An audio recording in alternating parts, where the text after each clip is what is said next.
Yes, Hey, sir. man. Let's get it, man. Unk and Few, going into week 10, vibing. How you doing, Unk? What's the vibe?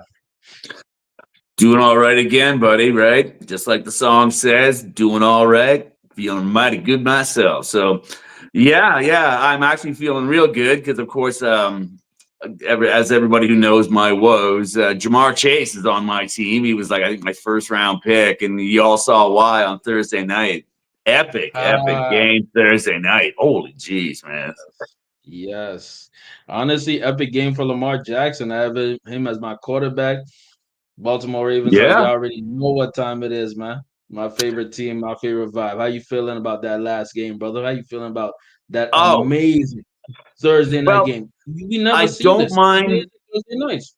Yeah. I don't mind mashing up the two subjects, right? Because I believe one of Mhm. our subjects today is Lamar as QB. I don't think you can discuss this game without discussing Lamar's For further sure. enhanced prospects at the wide, pardon me, the MVP position.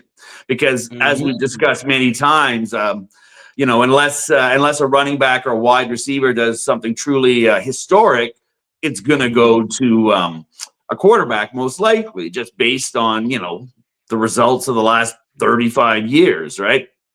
Facts. So, it being a QB award, of course, now we automatically gravitate towards Lamar Jackson, who's already got as many Mm. touchdowns on this season as he had all of last season. Yes, So, sir. right, like he projects out to 40 plus touchdowns, 4,300 yards or something like that. Actually, no, a little bit Mhm. less. Anyways, you got the projected numbers, I think, in front of you. They show you, Yeah, but the projection, at least from what it's looking like, 4,537 or okay, yards, it is over 4,300. like Okay, so 41 touchdowns, 3 interceptions, something crazy like like that. that's Yeah, just that. insane. Like the absence of interceptions, especially, is Mhm. ridiculous. Also, look at his quarterback rating numbers, the RTG number, right? Yes, sir. Yes, sir. Most The people on QBR is average, 3.8. Mhm. a really good quarterback averages 95, pushes 100, right? He's at like 123 or something on the season. Yes, He's had sir. two perfect 158.1 games. He's had Mhm. like of the 10 games he's played, five have been like over like 120 or something. Like these are Crazy. unheard of RTG numbers for a quarterback. So, Mhm. and he's not even running that much. He's not like putting up devastating Michael Vick kind of like running numbers at all, like he Not at has in the all. past. He's actually He's doing you know what he's doing? He's scrambling to pass. He's not necessarily right. getting out of the pocket to go for, and he can, because you remember that play on the Bengals. I think it was like a third down, and he Yep. was in the red zone, and then he did some crazy jukes. He can do that, but Yep. he's doing it But to he's pass. he, Like he's he's scrambling. yeah, exactly. That's a really good way to put it. Right? He Mhm. hasn't needed. Now, there's been a couple times where he's had to put the team on his back for sure, and do a lot of Yeah. Xbox kind of maneuvers. But you're right; it's ended up in a pass play rather Yeah. than, you know what I mean? Yeah, some kind of like 75 yards of rushing for the game, 10 rushes, etc. So we haven't really seen that. So once again, if Baltimore could just tweak their corners and get their secondary game to match up to their run defense, their pass rush, which is a little bit pedestrian but effective, their O line, which is trucks, right? Like if they could just get that secondary, like I think that Baltimore could challenge Detroit like more than KC for like Yes. what I think would be like an absolutely epic matchup. Because you know what the next statistic is about Lamar? Like, isn't he Let's like go. 15-1 and some crazy number against NFC teams? Which, as Yeah. an AFC quarterback, he rarely plays, but he's like almost undefeated against the NFC as a conference. Facts. So, Because look at it like this: there's only one team. We're gonna get into that a little bit. One or maybe two teams. I'll say two. The Chiefs and this is your team. The Steelers are yeah. the only teams in Baltimore's way in terms of the AFC. See, And like you said, with the corners, they are so bad, bro. Keep in see, mind. Keep in we're mind gonna the we're gonna get a put up comparison 34 today. points.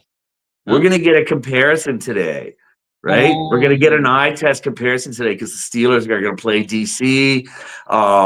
And if we can compare those results, right, that's going to be huge if we get to see that and we can sort of get an eye test comparison, right? Because you're right. As a gosh. Steelers fan, I'm like sitting there going like, all these wonderful things I say about Baltimore at the same time in the back of my head, for the sake of professionalism and personal relationship. I'm not sitting there getting all bosy like, yeah, except for Pittsburgh. We shall I see that. mean, team is running All the that, division, man. Y'all are 6-2. It's amazing. Yeah, that's a right? great thing with Russ. So all that jingoism isn't necessary, right? I'm just sitting here going like, we shall see. Let's watch it. We shall see, because this is what makes an NFL season. As a Steelers fan, as a Baltimore fan, as Yes, a sir. AFC North Black and Blue division fan, of the whole gambit. Right? This is the ideal scenario. So I'm just savoring it. I'm not getting too braggadocious or anything about my Steelers right now. I'm just enjoying it. I'm touching wood every time I talk about them one way or the other. But today will be the eye test. When we get to talking about the points and spreads, fascinating stuff what's going on there. But as for Lamar and as for that game we saw on Thursday night, it was just one more chapter showing us exactly why Lamar is most likely like the MVP. We talked about other people, right? We talked about other people. We talked about Jaden Daniels looking amazing. Could he be a rookie MVP? Well, sure. Yes, sir. Like no other quarterback looks like him except for Lamar, which Lamar is basically like the pro version of what Jaden Daniels is doing, right? Because we all know the troubles Jaden Daniels will eventually have in this league. Yes, So, sir. right, to see this like 6 seasons in for Lamar, like having another like Madden type season out there. It's like, how could he not be? Because we talked about Josh being like an MVP if the Josh Allen. narrative for Buffalo So, worked out. If he had to do all these things to be the best quarterback in the NFL, the best football player in the NFL, but instead it's Lamar has been challenged like that because of his defense, that right? he has to do Superman things because the defense is so trash. And the only person who can beat him, maybe for the MVP, is Derrick Henry. Unfortunately, they ran him 16 times, which was ridiculous. And But I that actually, secondary is so bad. That defense mhm. is so trash. The Lamar and Derrick Henry have to go above and beyond and put up 30 plus points, 35 sometimes plus points in order there for them it to win games. And I'm calling it right now. I love Lamar. I love yeah. Derrick Henry.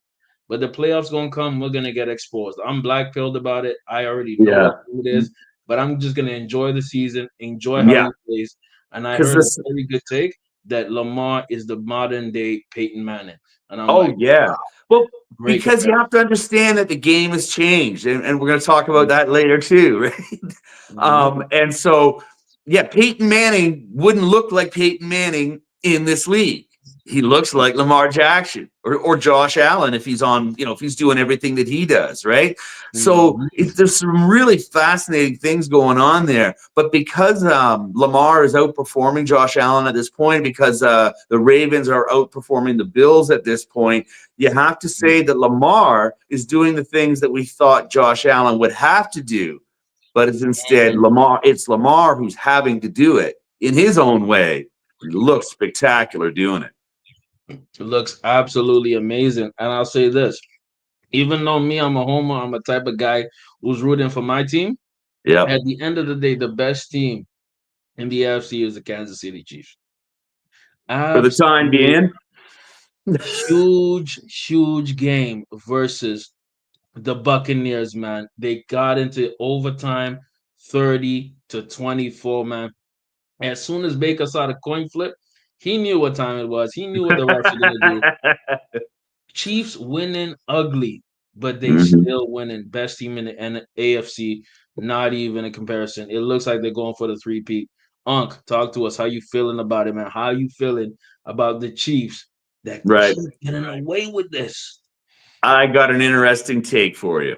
Well, of course, every discussion about how they're getting away with this begins with Spagnuolo's defense, right? Yes. Remember how we've talked before about how Mahomes is a bit of a baseball guy because his dad was a pro baseball player and he's just familiar with that culture and stuff like that.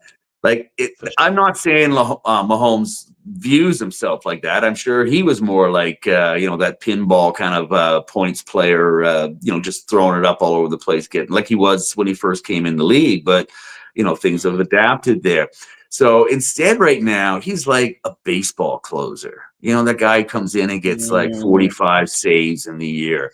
And you know how a For sure. baseball team just tries to get to the seventh inning, right? They try to get one or two out and bring in the closer. The music starts, boom, boom, right? And that's kind of what it is with the Chiefs, right? They get to the Facts. fourth quarter, they get to the last half of the fourth quarter. Whatever the score is, it's probably going to be close because of the defense, right? Probably within 7 points and stuff. And it's boom, boom, boom. Here comes Mahomes, right? Like a closer, just like Yup. steely eyed, throwing fastballs or wicked sliders or whatever is necessary based on the lineup coming up, right?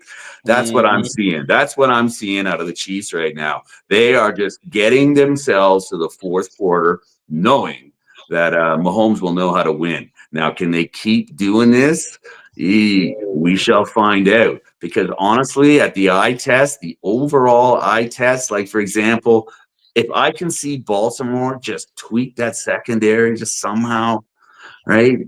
Somehow Marlon Humphreys has a dream and shares it with everybody else in the secondary. It's just something happens, right? Yes. um, Fingers crossed, bro.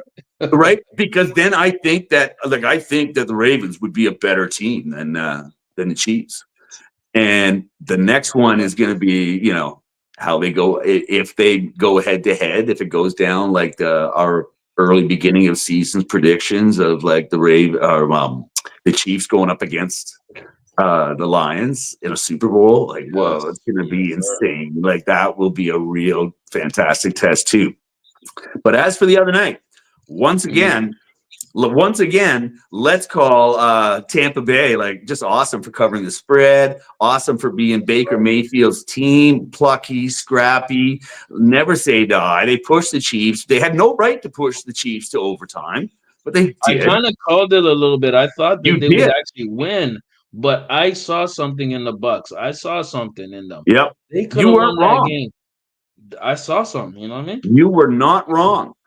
Yeah. Mhm. So yeah, and I kind of saw it in the point spread too. I kind of feel like they're giving the Chiefs too much credit on the point spread. I think they've been over factoring the refs lately. Um, but regardless, yeah, these 8, 9.5 point spreads for the Chiefs, I just don't see it, especially against a team like the Bucks. So give the Bucks credit. They gave it their best effort. They came up short. It's unfortunate, but that was the nature of the opponent. So live to fight another day for the Bucks. But we shall see. Another very entertaining game. Very entertaining game. The thing to notice, fantasy wise, of course, is that it's all Kate Otten, right, for the Bucks right now. Mm. I think that guy Palmer or Parker showed some depth. Like he was getting double digit depth, like 14 yards per catch, but only getting like 3 or 4 receptions. So it's all going to Cade Otton, who had like something like 8 or 9 receptions for 80 yards or 90 something yards, and the touchdown, right? So, and Rashad White and Bucky Irvin are completely split in the backfield again. So the only real fantasy player, only good fantasy results that came out of that are Baker Mayfield, who was clean, I'm pretty sure, had no picks, and Cade Otton, right? And for the Chiefs, you'll notice that Hopkins.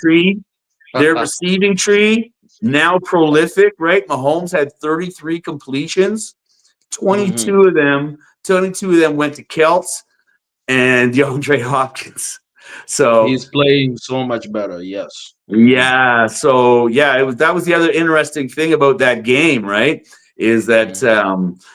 yeah, like the Bucks were very efficient. They only had 25 minutes of possession in a 66-minute game, right? 41 minutes of possession went to the Chiefs. They should have had a lot more points than that. They should have closed it out in regular.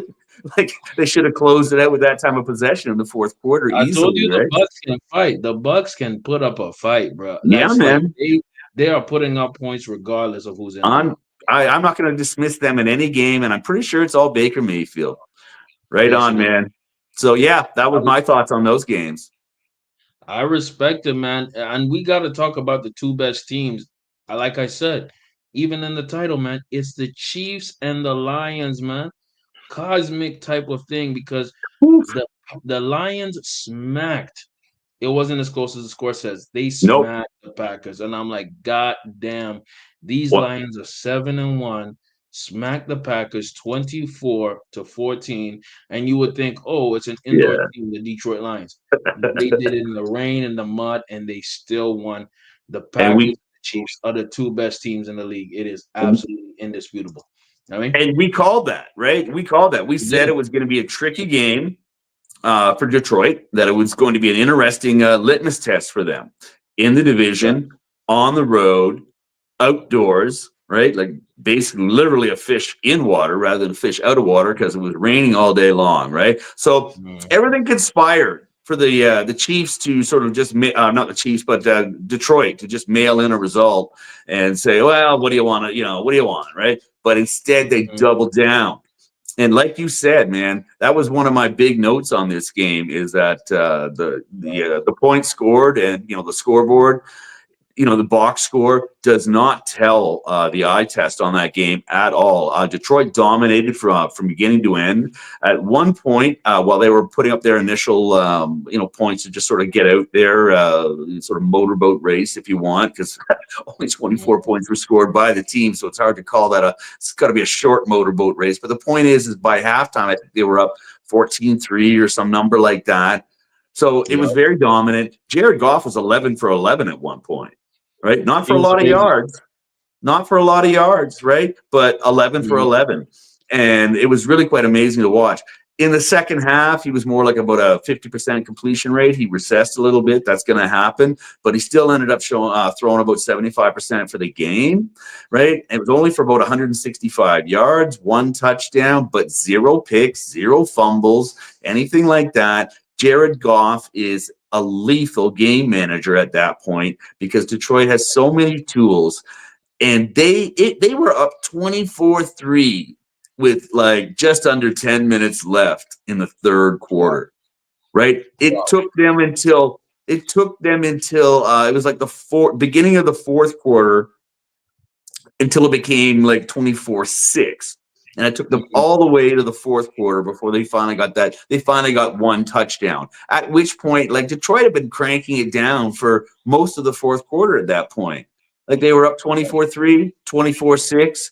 Like, oh, okay, they're getting a touchdown. All right, whatever. We got 4 minutes of our own. Like, because this is the thing. It was all running. It was all running. They had Yeah. more running yards, I'm pretty sure, than they had passing or something equally balanced. And They Jameer had way Gibbs, more rushing yards than passing, like only 145 passing yards. I see between David Montgomery and Jameer Gibbs, they were definitely past 200. They were going in. It was a yeah, lot of yards. They like ran one the of them went for 100, one of them went for a little less. So I was thinking it was like 175 or 185. But regardless, the whole point is that like they just crushed it through the first half and the third quarter, dominating. Like they just kept the ball out of you would think they had kept the ball out of Green Bay's hands, but this is the funny Mhm. story. If you were a fantasy manager, you would rather have had Green Bay's players. Green Bay had more time of possession. They had more passing yards. The only thing they didn't have is points, right? They didn't So this score. is They couldn't this score. is what Detroit's doing to you, man. They're like a boa constrictor just throughout the game, just like squeezing you until all you got is one final death rattle and you're out, right? So They I are can't so wait. good at suffocating teams. They destroy teams, not just beat them, but you can see throughout the game they're destroying them. Yep. The Chiefs and Detroit are the two best teams in the league. They are crazy. Yeah, man. Yeah. Mm. Yeah. I just every time I watch Detroit, I just get more and more hopped up to see what they could do. I heard somebody say it best this week, saying that if you didn't have that silver and blue helmet with the lion on it, and you were watching what was going on right now, you wouldn't have any of this trepidation. You would just be like, "We're driving to the Super Bowl," right? And you know what? I got to give you credit because you were early on the Super Bowl pick for the Lions, man. Because I didn't see it at first, but bro, Yeah. the way they're playing is absolutely amazing. We won't be able to go through all the games for y'all, but we're gonna No. do the lines and spreads, man. We're Yeah, gonna man. focus on our best segments, our best for the rest. What are you feeling for week 10? Your lines and spreads. What are your locks? What are you feeling, bro? Well, last week I think I was at 9-6 was the total number for last week. So Ooh, came back off good. that 13-2. I mean, that was obviously not sustainable, man. But 9-6, man, I was still reasonably happy with that. Same on the Mhm. over unders too, right? So I was consistent there. Obviously not the same games, but when it came out of the laundry, so I was well above 500 on both of those. So I was happy about that. We had talked about how earlier on in the year I was, more like 6-10, right? But it's come around as the data has started to come in. My data has started to become a little bit more reliable, even though I don't always go with it 100% of the time. Whenever there's a question, an eye test question and whatnot, I found these numbers to be fairly reliable. Now, so tell me about what you're seeing and what you would like to talk about. I know there's a couple of games in there I want to talk about, but you ask the ones you're interested in first, and I'll tell you what I'm seeing, man, because there is some interesting stuff out there. I'm telling you, my number one game that I'm really looking at. There's a few others, but Bills versus Colts, man. You know what I mean? They got Bills favored minus 4.5, and then over under 46.5. We're gonna Is it run up to through four about and a three half? games. What do you think? Yeah, 4.5 right now. Maybe a move. Wow, We're looking at Vegas Insider right now. it's funny. It was stable all week, and it's changing all of a sudden this morning. I looked at it just an hour ago, and it was at 4, so it's already moving to 4.5. Right? Yeah. See, people want the Bills to win by 6, but as we saw last week and a couple other weeks here, like they haven't really been dominating like that. They've been sort of bend not break on defense. And like even though Indy, like I said, has a neutral number, maybe like negative half a point on their results, right? Their points for and their points against are almost equal. A lot of that's with the Anthony Richardson time, but Yeah. Flacco hasn't been burning it down since he's come back necessarily, but he does make other receivers better, right? He makes that whole receiver room, Pittman, and who's the other guy in there? They make them more Pierce, I think. Yeah. consistent. Something Pierce. Yeah. Yeah. But Taylor's less proficient. So it's like, where does this really go? The numbers tell us that Buffalo should win by 10 points.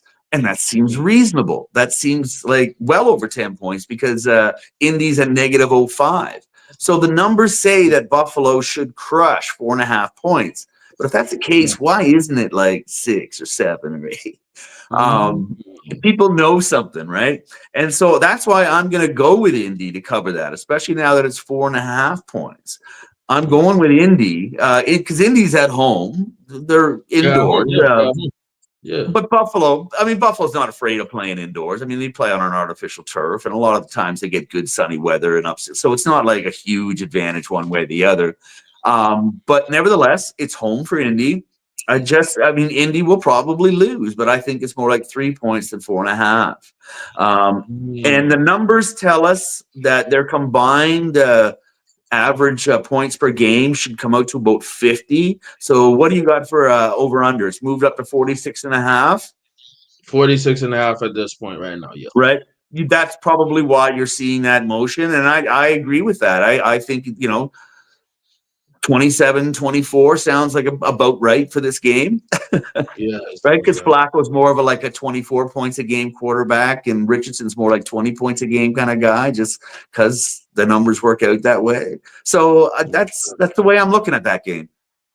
Nice, nice. I respect it. For me, I got the Bills winning, but I think it's gonna be tight. It's gonna be I tight went off of back the and under, like forth. you said. It's gonna I be went back back and and forth. forth And because I I do gotta give you, this. I yeah. do this in pen, right? I do this in pen. Mm, So my lines and spreads are kind of like a historical record throughout the week, right? I'll asterisk where the point spread changes and all that type of thing. I mean, it's all on it's all on the app, right? But for when sure. I write it down, it just becomes more visual. When I write it down, it sticks in my head a bit more. It sinks in some. And so, anyways, I've got that down. You can see my Buffalo one, like you can see the hem and the haw. But the other thing to remember too is that Indy's 7-2 against the spread. right? Oh, I didn't Buffalo's know that. That's, respectable. Buffalo's respectable at 5-4, but I'll bet you mm, those four were mostly on the road. Right? So, like, just to me, I've gone back and forth on it. You can see my marks like penciling out Buffalo and going over to Indy because at the end of the day, I think the factors line up in Indy's favor to cover that spread, even though they probably won't win the game. it's a good game, man. I already see It it being is. tight, being epic, and being important. Not as important as Steelers versus Commanders. You got Steelers with no, sorry, Washington with the 2 point favorites Washington, over 2-point under favorite. 45. 2 points, Mm-hmm. brother. Yeah, and over under Well, 45. What do you think of this, Unc? Well, what's her name? Cynthia Freeland. She's saying that home teams actually get a 3-point advantage for in betting. I've always considered it 1.5 to 2 points, but either way, what they're telling you is that this is a coin flip, right? Yes. Steelers on the road with Russ, different type of offense. They've got their running game working well versus everything that Jaden Daniels has been doing against a miracle season, right? The Steelers' offense, while not number one in the league, but they're top five basically, and I expect their pride to be on the line. I Mhm. expect them to feel at ease, even though they're away from their home fans. I expect them to, their fans travel well with them. I expect them The to feel Towers. at home, right? Tomlin Mhm. versus a rookie quarterback. I don't care how well he's been playing, how good he is. I Mhm. think there's just all kinds of things to think that this is just going to be a hornet's nest, right? But Mm. Giants scored 22 points against Washington. They only scored 18 points against us. They scored 27 points against the Giants. We scored 26, right? Mm. There are numbers beyond my homer status to believe that the Steelers can cover this game and can win this game. Yeah. My numbers say that the point spread between them is negligible. Pittsburgh Mm. Pittsburgh scores 8.5 points more than they like have scored against them. Like when you do that, points 4 points against, and you figure out where you stand. They're one of the few teams that's solidly plus, right? But they're plus 8.5. Well, DC's plus 8.2. Oh. So, and also too, their points combined for 55 points a game. So I think comfortably take the over. Oh. Um, Okay. Okay. yeah. And also, yeah, I know 'cause a lot of people would instantly think the opposite, right? But it's not true, right? Last weekend, the Giants and DC scored 49. Right? Oh. So I think comfortably take the over. And yeah. So that's my feelings on those games. So besides just the homer status and whatnot, I believe that the Steelers do prevail today, based on some of the numbers as well. And we shall see. This thing has gone back and forth between 2.5 points to 3 points, which is when a lot of Pittsburgh money came in. And then it went Oh. back up, not to 2.5, but a solid 2 points. And so I Mm. guess Redskins money is pouring in now, which is exactly how Vegas likes it. But I think we can all see that this is basically a coin flip. I do agree with that. I got Steelers winning this. I'm taking the under. I'm going a Yeah, little bit against you. I'm going the under. I think it's going to be a tighter game than we expect, but at the same time, I wouldn't be surprised if it went over because the Commanders they put up a lot of points, and the that's right. Steelers defense, as great as it is, it's been sometimes wishy washy. So we don't know. I We'll see think what happens. It's I going to think be the first interesting for team, me. I think the first team to 31 wins. Mm. And We yeah, shall I'm see. telling you, Russ is making that offense move, so we gonna see for sure. Well, because the running game has perked up. Mike Yes, sir. Williams is in there. Some people said, "Why did they get Mike Williams? It's just a duplication of Pickens." Well, I'll give you the reason why. Because Russ's favorite toss is outside the 20s, 20 yards downfield. Now he's got twice as many options, Mm, right? Now he's got a choice, right? yes, And the sir. other guy you're starting to see coming up. I told you about Van Jefferson, but he's probably going to fade a little bit unless he can learn to run the slot. But Calvin Austin third got a touchdown finally the other day, right? So Oh, between Fryermuth and Calvin Austin the third, they can either dominate it with size or with sneaky links across the middle with Calvin Austin the third and his speed, right? So I Mhm. honestly think that Russ has got himself a good receiver room now, reasonable, certainly B minus at worst, Yes, sir. versus where it was C plus before. But I think the running game is now operating at A minus where it was C plus in the past. So just Mhm. Jalen Warren's coming back too, so there's an outlet option. Not that Russ really does the outlet option that well, but it's there. But like Mm. I really think that Pittsburgh's starting to cook on offense where they haven't in the past, and their defense is still holding it down. The offense looks really smooth, and we got to talk about our last lines and spreads. In my point of view, I think this could be a trap game. When I say a trap game, I'm talking about Lions versus Texans. You got Lions with 3.5 over under 49.5. My thing is, when I say a trap game, it means that even though Houston's playing bad, it would not surprise me at all if Houston wins this game. And I'm going Well, to definitely go over. There's going to be a lot of points in this game. How you feel there's about it? there's a huge question that changes the Mm. line one way or the other, of course, right? And that man's name is Nico Collins, right? So if Nico Collins, who has been removed from IR, but still remains questionable, but he was out practicing on Friday. And when he was out practicing, like he seemed to be in a joyous mood. He was dancing. There were reports of him dancing on the field with his wide receiver mates and, stuff like that. Like he could just kind of was giving off that appearance that he seemed to be in a good mood, that obviously he was feeling like he was finally going to play again this weekend, which would be huge for me as a Jamar Chase owner, someone who gambled his fantasy football season largely on his wide receiver room.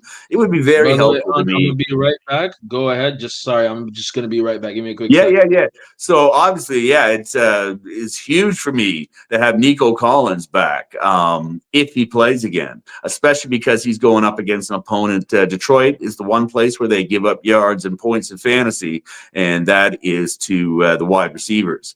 So yeah, it would be huge for me in that game. Now, as for point spreads and as for who's going to win this game, yeah, it could be a trap game. We could see that happen, especially after the big road win they had last week. Um, but what you're looking at here, the points tell us that Detroit should win by almost 14 points, almost by 2 touchdowns versus the Texans. Um, the Texans so far this season have been another team like Indianapolis that scores as many points. They have as many points scored against them as they score. So Detroit's at plus 13.75. Texans are at 0. Right. So a 3.5 point spread on the road. Maybe it looks rough. Maybe, but I just don't see it, man. Like Detroit has been like their offensive line has been offensive. They have been Yes. rude. They have been mean. They have been a product of Dan Campbell's whole vibe on that team. Like I hate to overuse that word, but that's just the way it is. Just the ethos on that team is like punching you in the mouth all game long. And I Yes, think they're sir. going to do that to the Texans too, right? Stroud looks like he's kind of having a bit of a sophomore slump. We keep Yeah. waiting for him to look like he did in the half of last year, but it looks like he's just continuing to look like the Texans looked in the first half of last year. So that happens some seasons. We may just have to accept that Houston is, a kind of a mediocre team this year, be it because of bad luck and whatnot. I'm not sure. But their receivers are not getting it done with Stroud the same way they were last year. Is that because Nico Collins is out? Does he have that much of an influence? Maybe we find out this weekend. I'm not sure. But for the time being, I am most comfortable with Detroit minus 3.5 on the road. And as for the over under, again, they show like they should combine for 54 points. We've seen some vacillation, 49, 49 and a half. I say take the over because even if Houston doesn't win today, I'm sure they're going to score some points, and Detroit will score as many points as they're going to need to. Right? Last week showed us they only scored 3 touchdowns last week. one running, one passing, and one on a pick six from a terrible pass that their defense had pushed Jordy Love into, right? Because Jordy Love was half injured and the team was just all over him and he felt desperate. So like that was just a schoolyard looking pick. Like I couldn't believe that happened. But that's how Detroit's doing it, and they'll do it again today. Maybe they need 2 touchdowns of each, right? But they'll get it if they need them. Respect to the Lions, man. Like I said, best team. I think they even playing the better than the Chiefs. I said this would be a trap game. I could be wrong as hell too. Who are Meaning the they Lions playing? got Who are better. they playing next week at home? Ooh, who are they playing next week at home? That's a fantastic question. I'm gonna check Right? it right now. We'll see because if it's divisional, they're playing the Jags next week. They're playing the Uh, Jags next week. yeah, the And who are Jags are they playing coming. after the Jags? They're playing the Colts. And then they're playing the Wow, Colts, it's and then like they three have trap games yeah. in a row. It's like 3 trap games in a row for Detroit. Yes, So, exactly. One and of if them is and if gonna hit. they're if Somebody's they're gonna all strike. trap Yeah, games, if they're all trap games, then none of them are trap games. I fair would play. just choose I would Get that. choose the one game that's before their next divisional opponent. Probably the game before Thanksgiving. Because they're going to want to show out on Thanksgiving, Of course, they're playing the Bears on Thanksgiving, I right? believe. Like they So they're want playing to the Colts prior the week before. So maybe Colts have a after chance. I don't know. You know what I mean? after decades of being an annual holiday tradition, that tradition of watching Detroit get their ass whooped at home in their own stadium, it's become a meme and a joke for American Thanksgiving. It's become a tradition like turkey, right? Or turducken, right? So, yeah, I'm pretty sure Detroit is going to crush and show out and try to win by 60 points on New Year's Day, right? Just to undo all the decades of misery for their fans, right? So, anyways, we'll see. But whatever game, because they all look like trap games. The way the They way it's all looking. look like teams that they can beat easily, but you never. It's the NFL. Any given That's Sunday, it. a team could step So up. You never I know. say it's the one before their next really meaningful game. That's usually how it runs. I'll say this, man. We blowing through the topics. Much love. Appreciate everybody for tuning in. Like, comment, subscribe, do your thing. Appreciate the support. I We got to do some lines and spreads, brother. How I you gotta feel? because I got a couple Right. in here. I got Fantasy a couple football. asterisks in here. Yes, sir. Um, Yes, sir. the the one that's really interesting because anytime you see movement versus what is put out there by Vegas, because remember last week we talked about how like they just we're pretty sure that they just add up some numbers and come to a reasonable, throw it out there, and if it sticks, it sticks. If it slides off the wall, it slides off the wall, right? But Arizona, I'm pretty sure New York Jets are Mm. at Arizona. Is that correct? Arizona versus New York Jets. I believe the Jets are going to Arizona. You got the Jets minus 1.5. So maybe pick 'em game. It is what it is. And In then you the have over under for 46 points, bro. right. Okay. So with the way Arizona's been playing lately, I don't buy this at all. What they're telling us here is that because this movement is as it's gone from Arizona starting as a 1 point home favorite, sliding over to the Jets on the road being 2 point favorites. So what they're basically telling us here is that they think the Jets are going to win by like 4 or 5 points. Yeah. Maybe okay, but I've seen Arizona do some things lately that doesn't really comport with that type of line. So yeah, I'm pretty sure I'm going to go with Arizona because again, when you do my math on it, it's again like a bit of a coin flip. The Jets are a negative 1.3. They're a negative. Arizona's a -2, but it's just under 1 point, right? So Arizona, naturally, according to my numbers, should be a half a point favorite. And they're favorite at home. So that means that they should be a 2 or 3 point favorite in my mind, according to the statistical math of point spreads. Arizona is also 6-3 against the spread. Jets are 3-6 against the spread. And I'll bet most of those numbers are on the road, right? So I'm all in on Arizona to cover a 1.5 point spread at home. To me, that's free money, but we'll find out, right? Definitely. For them to make the line so like obvious like that, maybe they think they know something we don't, and they expect to make a big cover on this. I don't know, but I believe that Arizona, especially the way Arizona's been playing lately, they've been putting up Mhm. 40 points here and there when they need to. They've been coming back against other teams like they did against Miami, but like Yes, they've sir. been regularly scoring 28, 30, 40 points at a drop. So can the Jets keep up with that? I haven't really seen that. So Ooh, I that's just a think good that point. You don't Arizona see covers them doing that. that often. Yeah.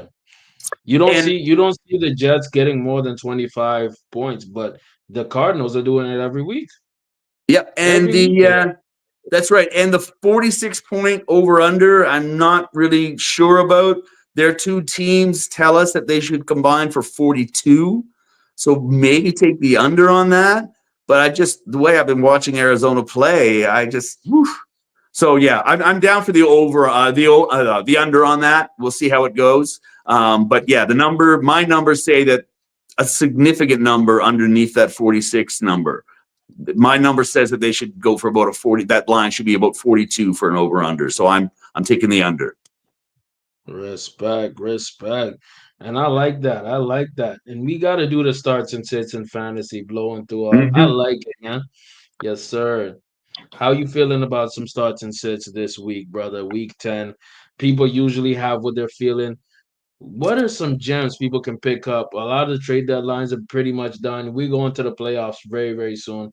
What are you thinking about some starts and sits in fantasy, brother? Well, if Detroit blows up, Detroit's sometimes a little bit difficult to peg any one person, but Jamison Williams is returning from suspension.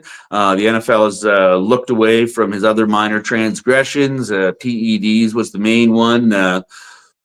Having unlicensed guns and the like, they don't really care. So anyway, so Jameson is back, right? And he's been a bit of a touchdown magnet earlier on. So you see, Jameson is a backup plan for anybody who has Nico Collins and they want to Mhm. play him. But Nico Collins has an 8:20 start on Sunday night. So that means that if at the last minute he gets pulled, and you gambled on his plus production, you don't have a lot of choices for to back that up. So if you're going to roll with Nico Collins, you absolutely have to have Jamison Williams.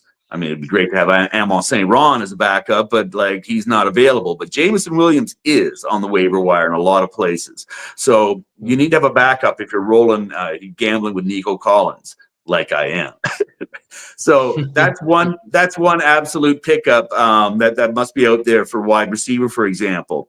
Again, I mentioned Calvin Austin III. You might find something in there, or Mike Williams. The other guy is Lad McConkey, starting to show out as the number one receiving target in Yes. Big up. um, out in the Chargers for the Chargers because Herbert is starting to look like he's becoming a little bit more prolific, and they have good matchups. Right, so yeah, who predicts that he might score 10 points or so? So that's not a bad projection for a guy who's probably wide receiver 2, 3 border area. But again, he's available in a lot of places on wide receiver, so you might find help there. Pickens, I think, will do well. Moonshot might be Williams. They might want to play with their new toy, but chances are no, that doesn't go down like that. He probably has solid looks, but isn't going to be. He's probably still not going to be a TD target yet. So Pickens is probably the choice there. Waddle might, right? But I think a lot of people have misperceptions about that Monday night game. I think a lot of people, the over-under on that was one of the highest for the week. I think a lot of people have this perception it's going to be like a 31-28 game or something. I don't really see that the way those teams have been playing, more like 23-21 or 23-20 or something like that. So I don't know where Waddle gets in there, especially with their propensity of going to Mostert on in the 20 in the red zone, especially 5 yards on in. They really seem to like Mostert down there.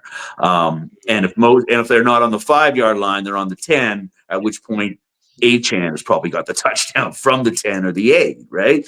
Yes. So like Waddle's been squeezed this year, and he's also lost a lot of traction to what's the tight end's name? Jonu. Yes, He's Jonathan. been get He's been getting a lot of production that Waddle used to get, right? And so, anyways, and regardless, and Tags has not been that prolific. I mean, he hasn't been nearly as bad or as miserable as his backups were, but they're more like a 24-point team, 21-point team than they are 28, 31, 32 kind of Mm-hmm. team, right? I think we saw some of the best of them when they lost to Arizona at home, right? So Mm-hmm. you got to be Mm-hmm. careful about that, but he's available. So if you're looking to plug and play, like that's a guy you want, right? Um, if you have any of the guys in Philly, right, or in Atlanta, these guys are all guys who are probably going to produce today. So Drake London, you're looking at AJ. Um, yeah, so that's what you're looking at there. And the second receiver, Devonta Williams, you're looking at that there. So bad, you're looking at Ayuk. Remember, he's still injured. It's not quite Yeah, as he's out. bad as it was before. But the Mm-hmm. receivers not named Cooper Cup and Puka Nakua. Puka Nakua had a problem, like I guess he punched somebody or whatever. He had a reaction, got thrown out of the game or something last weekend. Tough Yeah. guy. 200-pound tough guy. He's kind of skinny for that behavior, but call him scrappy. But anyways, regardless, those guys are hoovering up the targets out there. So guys who used to be sort of LA receivers that were filling in, they're kind of faded a little bit. Mm, Worthy and KC, man, talk about a guy who's turned into a bit of a very good. bust. Mm. Harrison, another guy turning into a bust. Yes. That's unfortunate for fantasy managers who gambled on those guys. Again, not the least of which was mine. But I had a Mm. backup. My wide receiver plan was Jamar Chase and Nico Collins, right? So I've had some problems in there, but I haven't really turned to Worthy, even though I traded for him. I traded a lot for him earlier on because I thought he was going to be a real boom player as a rookie with all that speed Mm. and options. But I guess the KC wide receiver offense is a little complicated because this is yet another rookie that hasn't done that well. But Rashi Rice did great in the second half of the season. He caught on, but Worthy Yes, doesn't sir. seem like he is, man. He's had a lot of No, no. opportunity. They're using him in so many gadget plays, but also he's not trusted as a number one receiver. I think No, Mahomes trusts Juju a lot more. He trusts obviously yeah. Hopkins a lot more. He trusts Kelsey a lot more. So I think that Worthy, Worthy is only in special plays, like special, jet sweeps plays. maybe he wins them a playoff game or something like that. But as far as fantasy goes, you could fade Worthy. Unfortunately, the better Xavier Leggett, right? But he's playing now, so you can't Xavier use like him this that from week. Carolina. Yep. But there's a guy who's going to move into a vacuum that's just been vacated by the absence of Deontay Johnson. And he's a guy who's been, on a poor team, but at least he's doing exactly what you expect him to do, right? Yes, Um, sir. so yeah, those are things to think about. Tight end, as we were telling you last week, any of the top 10 are looking reliable again now. So whoever's playing Philly's going to have a good game. Whoever's playing Jacksonville, their tight end's probably going to have a good game. Guys like that, right? Use your brains on that one. And like we also said too, man, there's not a lot to say on running back, right? The two No. best running backs that you might find on waivers are most likely playing in Germany right now. And everybody else in fantasy and running back has been relevant. So you've got them rostered, right? The top 25 running backs, I would feel comfortable playing in fantasy today. Oh So yeah. if you're looking for a waiver wire hit, like I said, maybe Raheem Mostert, right? But most likely Tyrone Tracy and Chuba Hubbard. And even those guys have been hoovered up by now, right? And unless you're in an Yeah. 8 or 10 team league, right? Even those guys are gone now. So there's not a lot on the running back waiver wire that hasn't already been picked up. It's hard to find. But that brings us to an interesting point about how the NFL. We always say it's kind of like police and thieves, right? Point counterpoint with how it goes with the running game, the quarterback game, the wide receiver game, whichever point is both. You can exploit because it's not being paid attention to too much, but also too it's cheap. I heard Dominique Foxworth make a fantastic point about Derrick Henry, about how Mm. with wide receiver lately, what you've been looking for a lot is like depth down the field, like home run hits, like guys like Justin Jefferson, who you pay $40 million a year, so that guy can get you 30 yards downfield in a heartbeat. Right. And so what has happened as a result of that? Right. There's been a large emphasis on secondary cornerback play. These guys are the super skill guys on defense and whatnot. And defensive line and the middle linebackers and stuff, they've kind of been like slacking on that a little bit because the running game hasn't been emphasized nearly as much. They don't get drafted in the first round anywhere out there, right? They got Derrick Henry for $8 million. And that Cheap. how many 20 That's plus real. yard plays has that guy got for $8 million salary this year? Right? Winning Probably guys meet. He's amazing. probably won a game when they play him properly, when they play him 25 yards times a game. That guy gets at least one play of like 25, 30 yards or more to the house for Yes, sir. $8 million of salary. So if you look at what's happening in fantasy, especially because of the injuries at wide receiver, like we've been talking about, that Hmm. void has been filled by running back. And you're starting to see an increase in running back and a decrease in wide receiver yards, fantasy points, and all that type of stuff. I think you're going to see a recession next year and a higher emphasis placed on running back when we've seen how much running back can actually fill in for wide receiver if you have to. But up until this point, we've been of a mindset in the NFL that you've got no choice. You've got to get a lights out quarterback that can run and throw for a whole bunch of yards, right? Because, we can't rely on running back. We've got people going with zero RB strategies. We've got people saying running back doesn't matter anymore. It's just all mediocre. It's all committee. But we're seeing when given the opportunity, because of the recession on defensive lines and the middle linebackers, that running backs becoming more valuable. So yeah, run all your running backs today, right? Put them in flex positions if you've got a squad of three of them that are really good. But don't be shy of your running backs in the way that you may have in the past. I'll definitely add this one point. The reason the Eagles are winning is because of Saquon. And if you have Saquon in your lineup, you are winning a lot of matchups, brother, because he is used not only in the run game, obviously, but he's used in the pass game almost like in bubble screens, in all types of, going to the flats. Did you He's an see that extension catch? of the run game in the past. Look at him hurdling a guy backwards, man. And he's Oh, I doing was that gonna in fantasy. say, He's giving you points, bro. So don't y'all, miss that the year play. the running backs are back and they're Yep. being used. And if you have them in your lineup, do not hesitate.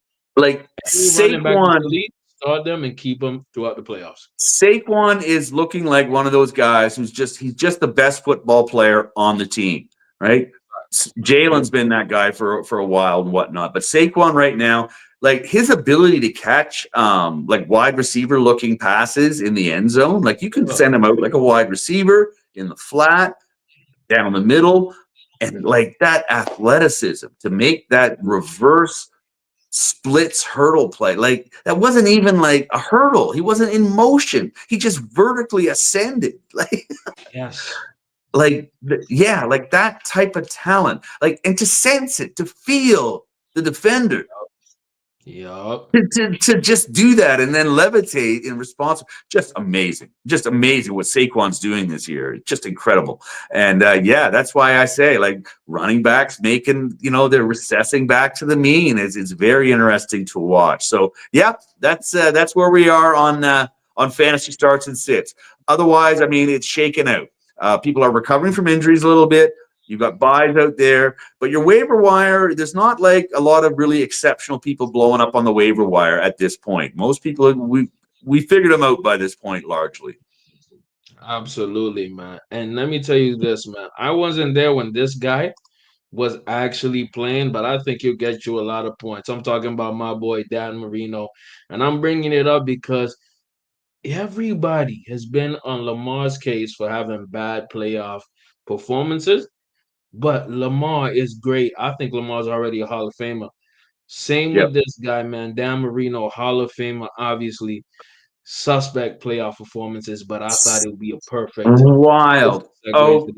How you feel about it, Unc, man? We need the best segment of the show for you to let right. me know, brother. Yes, sir. So that's what you meant. Okay, because I saw that in your synopsis. Uh, Mm-hmm. when you're saying like, he was like a precedent for Yeah. Lamar, I was like, not I, okay. I Well, know I know it's a little sketchy, but I saw it no, because from what I saw no, no, no. To from this Dan point Marino, in his he's a career, regular season guy, and then playoffs he would not play as well. now that I know that's where you're coming from, no, that makes 100% Yeah. sense. Yeah, yeah, no, that makes 100% sense. Because that is the thing about you see Dan Marino. Quickly in a nutshell, Dan Marino was basically a guy who was like a meteor, like Haley's comet, something like that. For about 3 or 4 years, he absolutely showed you a brand new way of what quarterback could look like.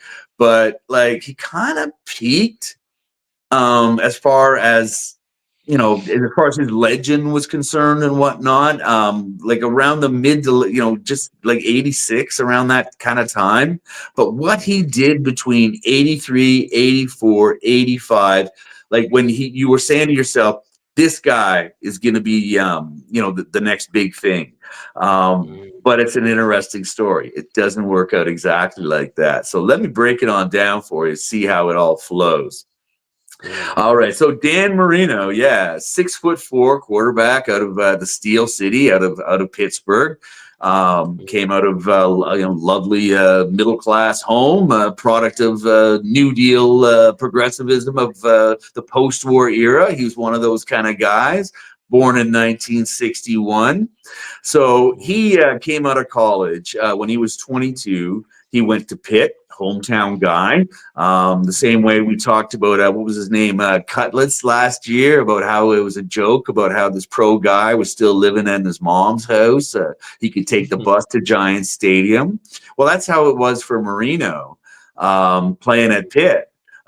He opted for his mom's cooking and being able to ride his bike or even literally walk to Pitt campus rather than going to a place where he could play baseball, because he actually Pitt thought they were going to lose him as a prospect to a place where he could play down south like Clemson or Alabama or something like that, where he could also play baseball. Because again, like Doug Williams, he was a multi-sport athlete, like the gentleman we talked about last weekend. So but that didn't happen. He opted for like home cooking and getting his laundry done over playing baseball. So nice mama's boy, right? Good Italian family, all that good stuff. So anyway, so he was a hometown hero guy, right? Pittsburgh guy, all that type of thing.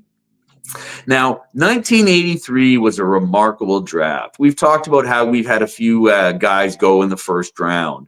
Um, this was the original multi QB draft in the modern era that people reference when they talk about it's a QB draft, because there were six quarterbacks that went in the first round for the first time, maybe ever. And it was kind of a big deal. Jim Kelly was in that draft. Neil Lomax was in that draft. Not Neil Lomax. Todd Blackledge was in that draft. John Elway was in that draft. And Dan Marino. And there's one more guy in there I'm forgetting, big guy, but it's eluding me right now. But these are all like huge guys, right? What's his face? I'm pretty sure Steve Steve Young, Was I it think, Jim was in Kelly? there Was too. Jim Kelly in there? I'm pretty Maybe he's sure not. Steve Young, if not that year, was the year before. But anyways, that was a legendary year because Elway was in it, Jim Kelly was in it, and Marino. Right, so that's like enough right there. But Marino went 27th in the draft. He went 27th. He was considered to be.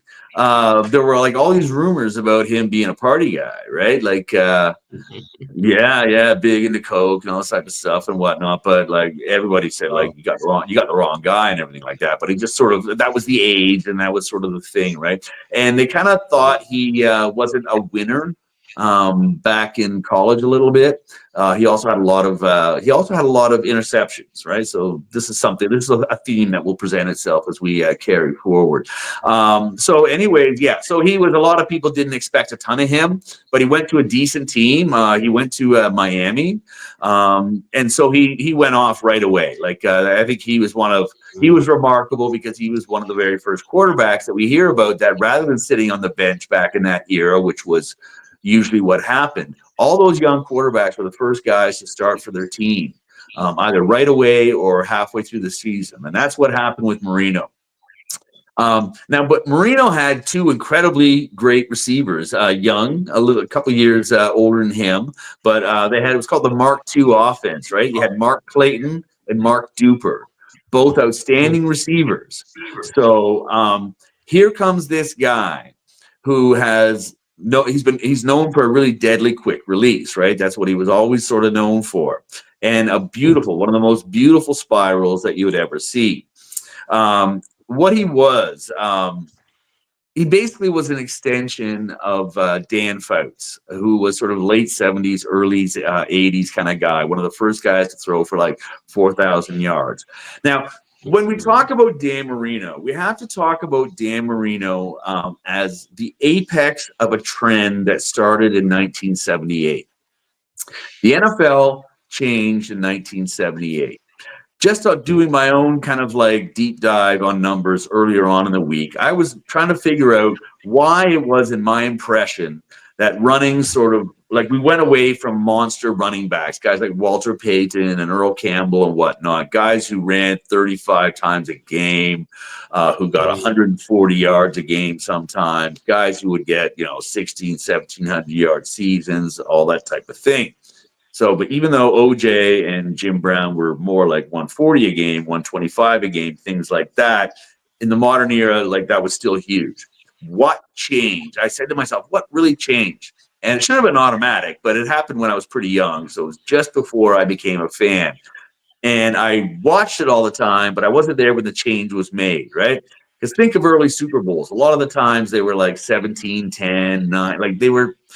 So the NFL wanted more offense. And so what they did is they made a change for one, the offensive linemen. Now offensive linemen didn't have to keep their hands like this.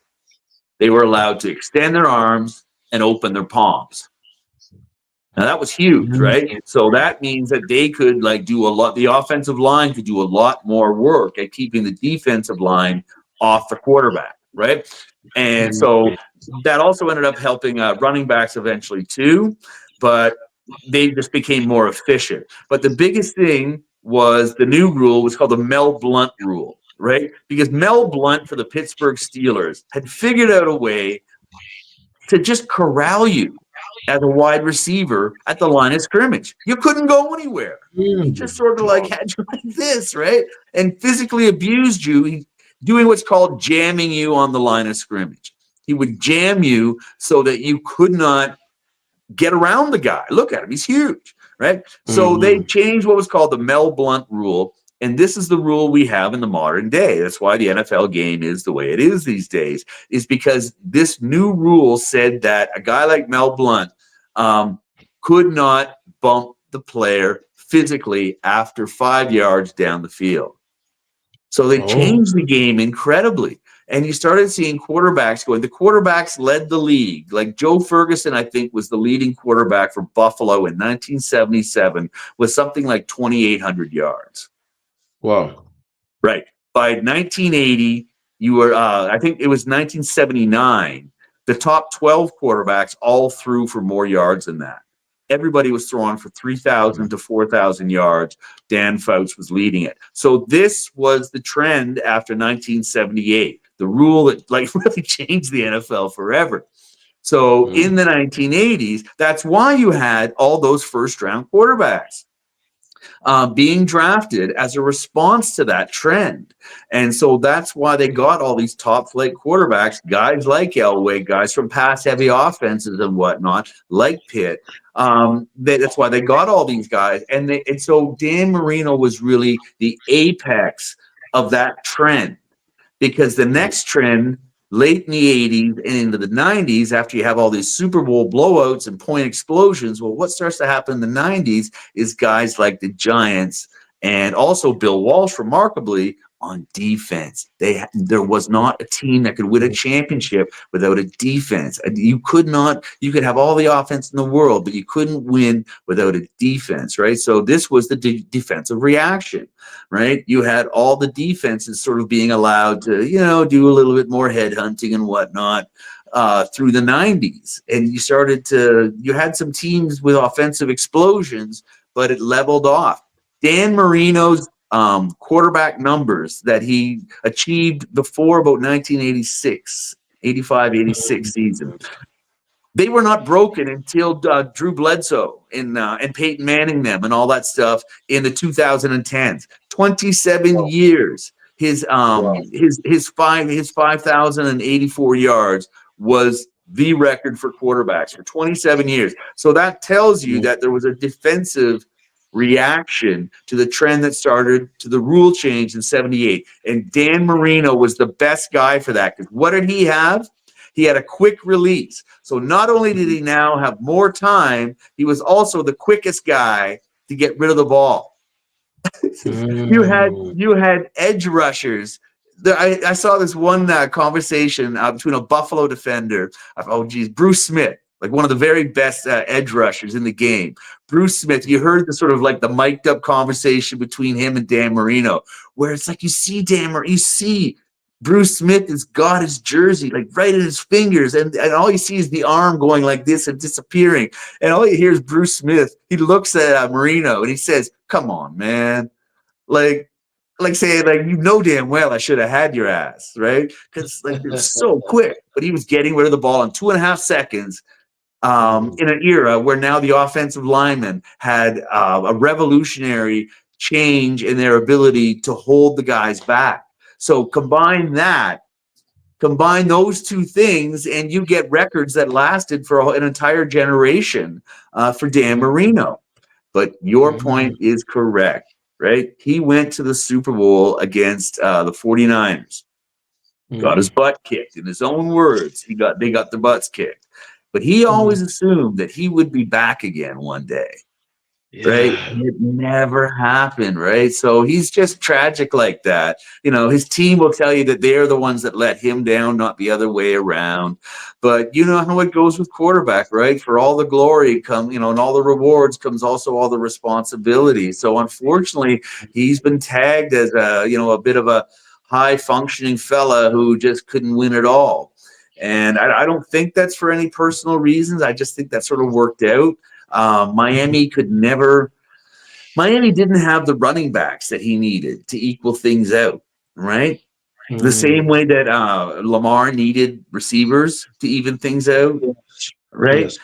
In the same way that Lamar might be held back again this year because of missing component on defense, right? Yes. Don Shula didn't really like Marino, even though he got all that production Oh. because he's a run first defensive guy. But he had to use the best player he had on his team, which was Dan Marino, in the way that presented. But the problem is that you'd think that a guy who was a defense first guy from the 60s Mm, and 70s, guy who won like he didn't respond well to that change, right? He was fortunate mm, that he had the quarterback for that change, but his defensive measures he wasn't able to stop the changes that were occurring in the modern NFL. So that was ironic because one chance he had in the next season, he had a chance again to go up against the Bears, right? The mm. Bears, the Bears, the monsters of the Midway, right? The only team to beat the Bears in the regular season, they went 15-1, was guess which Oh, team?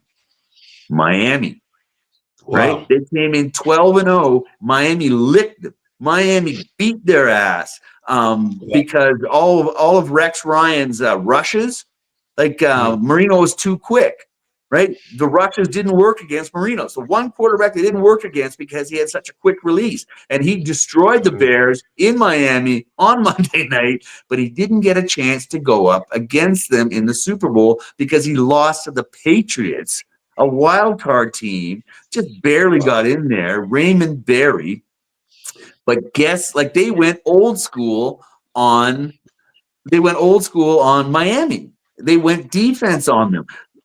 They had oh geez, what was his name? It's a quarterback you've never heard of anymore. Eason, I think his name was, right? Like they got crushed by the Bears, but going Mm, up against the same way Miami crushed the Bears. That New England team with its conservative approach crushed Miami because they Wow. played defense, special teams, recovering turnovers. They had Mhm. 3 receiving touchdowns on less than 100 yards receiving. It was Wow. all running game, time of possession, and calculating on every single error that Marino made. There was no way to come back from those little mistakes you expect from the high wire act that was Dan Marino. So they got completely sidelined. But guess who the running back was that beat them in that game? It was the other half of the Pony Express. Eric Dickerson had Oh. a partner at SMU, right? Eric Dickerson, the guy who would go on to set the NFL rushing record in '84, that season, right? Or the season before. His partner in the SMU backfield was his unheralded partner, a guy named in something called the Pony Express, was a guy called Craig James. Dicker James, they called him, right?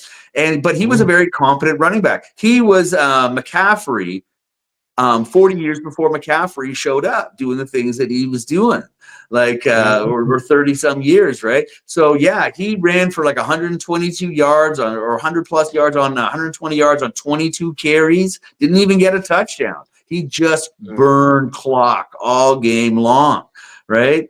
And so, yeah, he was like this unheralded white guy running at running back, the last one you saw that could run for 4.8 yards a carry, right? Nice. Until McCaffrey came along, right? So Mhm. here was the game where they needed to show out at home, be the greatest Marino he ever was, and he didn't do it. And he missed his chance to go change history and beat the Bears, right? With Mhm. passing against the blitz, the ultimate competition that we saw earlier on in week 13 of that season. We didn't get to see in the Super Bowl. And instead, it ended up being a blowout for the Bears because the one team that could beat them didn't make it to the big game. So again, this is what Marino gets criticized for. He played for 10 seasons after he sort of was ascendant at his apex of statistics. And after that, I wouldn't call him mediocre, but his overall statistics was under 60% for his overall numbers that he had as a career. Right? He had like something like Wow. 61,000 yards, I think are his numbers. 61,000 yards, 420 TDs. You'd think he had more, right? Because he had Yeah. 240 starts. He played in 242 games, 420 TDs, 252 interceptions. That's a 3% interception rate. 3% of Yeah. all the passes that he passed in 17 years, right? So he had 10 years where he sort of exited gracefully and kind of rode on his reputation and didn't really ever get them close to winning a Super Bowl again after the '85 season. He went to playoff games. He was kind of like Dallas is. Right? Wow. All the Wow. time That's in the sad. last 10 years, right? When they had the receivers, they didn't have the running back. When they had the offense, they didn't have the defense. When they had the defense, Marino was injured, right? It just never really worked out for them. So when you think about those numbers, though, right? He was a winner, right? 147 and 93. He had a 63% winning percentage.